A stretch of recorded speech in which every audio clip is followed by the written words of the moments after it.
नमस्कार। साई सन study zone में आप सभी लोगों का स्वागत है। और आज के अध्ययन का विषय है एक बहुत ही खूबसूरत कविता जिसके लेखक का नाम है ज्ञानेंद्र पति जी और इनकी माता का नाम सरला देवी और पिताजी का नाम देवेंद्र प्रसाद चौबे है। इनका जन्म 1 जनवरी सन 1950 को हुआ और इनका जन्म स्थान है पथरगामा, गोड्डा, झारखंड। इन्होंने बीए और एमए इंग्लिश विषय से पटना यूनिवर्सिटी से पूरा किया और बिहार यूनिवर्सिटी मुजफ्फरपुर से एमए हिंदी से किया। इन्हें सन 2006 में साहित्य अकादमी पुरस्कार से सम्मानित किया गया और संशयात्मा कविता काफ़ी मशहूर है जिसकी रचना ज्ञानेंद्र पति जी ने की है और उसी का अंश आज हम लोग पढ़ेंगे जो कि कक्षा 12वीं और कक्षा 12वीं पुस्तक का नाम है दिगंत, जिसमें ये कविता को दिया गया है और गांव को याद करते हुए इस कविता को लिखा गया है और कवि के स्मृति में गांव की वो बात मौजूद है, उपस्थित है, जो धीरे धीरे अब लुप्त हो चला है और शायद पता नहीं कभी मिलने वाला भी है या नहीं, सिर्फ स्मृति में कैद है। तो आइए इसको पढ़ते हैं और इसमें छिपे हुए आनंद रस को देखते हैं जो धीरे धीरे लुप्त हो चला है। गांव का घर कविता का शीर्षक और कविता की शुरुआत होती है। गांव के घर के अंतःपुर की वह चौखट, टिकुली साटने के लिए सहजन के पेड़ से छुड़ाई गई गोंद का गेह, वह सीमा जिसके भीतर आने से पहले खांस कर आना पड़ता था। बुजुर्गों को खड़ाऊं खटकानी पड़ती थी खबरदार की और प्रायः तो उसके उधर ही रुकना पड़ता था। एक अदृश्य पर्दे के पार से पुकारना पड़ता था किसी को बगैर नाम लिए, जिसकी तर्जनी की नोक धारण किए रहती थी सारे काम सहज। शंख के चिन्ह की तरह गांव के घर की उस चौखट के बगल में गेरू लिपि भीत पर दूध डूबे अंगूठे के छापे, उठौना दूध लाने वाले बूढ़े ग्वाल दादा के हमारे बचपन के भाल पर दुग्ध तिलक महीने के अंत में गिने जाते एक एक कर।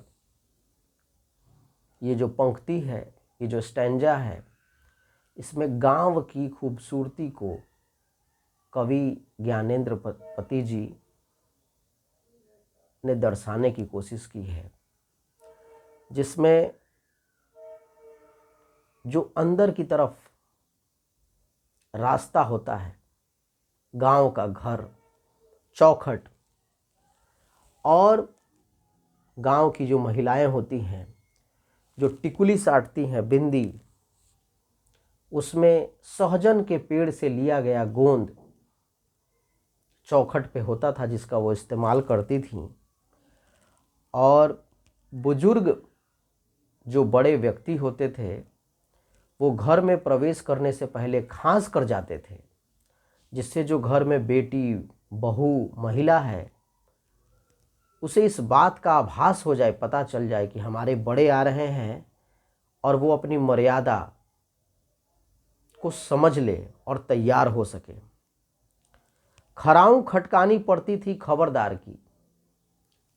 खड़ाऊं जो कि गांव में पहले लकड़ी की चप्पल जिसको पहनकर चलने से खटखट की आवाज़ होती थी, उस चप्पल को पहनकर गांव में लोग चलते थे और जब भी बड़े उस चप्पल को पहन कर चलते थे तो घर के सारे बच्चे और लोग तैयार हो जाते थे।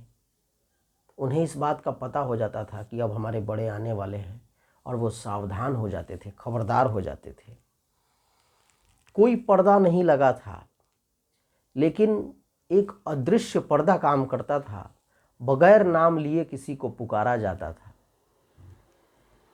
और जो घर का बड़ा था वो इतना ऑनेस्ट और रिस्पॉन्सिबल था कि घर के सारे काम को बड़ी ही समझदारी के साथ पूरा करता था, और सभी लोग उसका आदर करते थे। बात नहीं मानने की कोई गुंजाइश ही नहीं थी, कोई गुंजाइश नहीं थी। और उठौना दूध देने के लिए जो आते थे ग्वाल दादा, तो चौखट के भीतर जो दीवार होती थी वो गोबर से लीपा हुआ, गाय भैंस का गोबर और मिट्टी से लीपा हुआ दीवार, गेरू। तो उसमें दूध में अंगूठा डुबाकर उसमें चिन्ह लगाया जाता था दीवार पर, और महीने के अंत में उसको काउंट करके हिसाब किताब किया जाता था। तो ये खूबसूरती है गांव की, जो धीरे धीरे अब समाप्त हो चली है। और आगे पढ़ते हैं। गांव का वह घर अपना गांव खो चुका है, पंचायती राज में जैसे खो गए पंच परमेश्वर। बिजली बत्ती आ गई कब की, बनी रहने से अधिक गई रहने वाली। अब के बिटौआ के दहेज में टीवी भी, लालटेन है अब भी दिन भर आलों में कैलेंडरों से ढकी। रात उजाले से अधिक अंधेरा उगलती, अंधेरे में छोड़ दिए जाने के भाव से भरती। जबकि चकाचौंध रोशनी से मदमस्त ऑर्केस्ट्रा बज रहा है, कहीं बहुत दूर पट भिरकाए कि आवाज़ भी नहीं आती यहाँ तक, न आवाज़ की रोशनी, न रोशनी की आवाज़। होरी, चैती, बिरहा, आल्हा, गूंगे। होरी, चैती, बिरहा, आल्हा, गूंगे। लोक गीतों की जन्मभूमि में भटकता है एक शोक गीत अनगाया अनसुना। आकाश और अंधेरे को काटते, आकाश और अंधेरे को काटते 10 कोस दूर शहर से आने वाला सर्कस का प्रकाश बुलौआ तो कब का मर चुका है कि जैसे गिर गया हो गज दंतों को गंवाकर कोई हाथी। रेते गए उन दांतों की जरा सी धवल धूल पर खींच रहे जंगल में। लीलने वाले मुंह खोले शहर में बुलाते हैं बस, अदालतों और अस्पतालों के फैले फैले भी। रूंधते गंधाते अमित्र परिसर की जिन बुलाओं से गांव के घर की रीढ़ झुरझुराती है। कवि ज्ञानेंद्रपति कहते हैं कि पंच परमेश्वर खो गया है, समाप्त हो गया है पंचायती राज के आने से, और बिजली बत्ती अब गांव में आ गई है। रोशनी कभी रहती है, कभी अंधेरा रहता है। उजाले की कमी हो गई है, लेकिन बिजली आ गई है। लालटेन अब भी है, लेकिन छिपा हुआ, ढका हुआ, अब देखने को नहीं मिलता। किसी चीज़ से ढका हुआ है तो ज़रूर, लेकिन ढका हुआ है, छिपा हुआ है। कहीं पर ऑर्केस्ट्रा बज रहा है, दूर से, दूर उसकी ध्वनि सुनाई दे रही है, उसका प्रकाश भी दूर है, और यहाँ उसकी रोशनी और उसकी आवाज़ पहुँच नहीं पा रही है सभी लोगों तक। होरी, चैती, आल्हा, बिरहा, ये लोक गीत जिनका गांव में एक समय एक माहौल था, एक उत्साह था, वो सब समाप्त हो चुका है। और सर्कस तो समाप्त ही हो चुका है। सर्कस आता था, लोग देखने जाते थे। ऐसा लगता है कि जैसे हाथी के दांत गिर गए हों।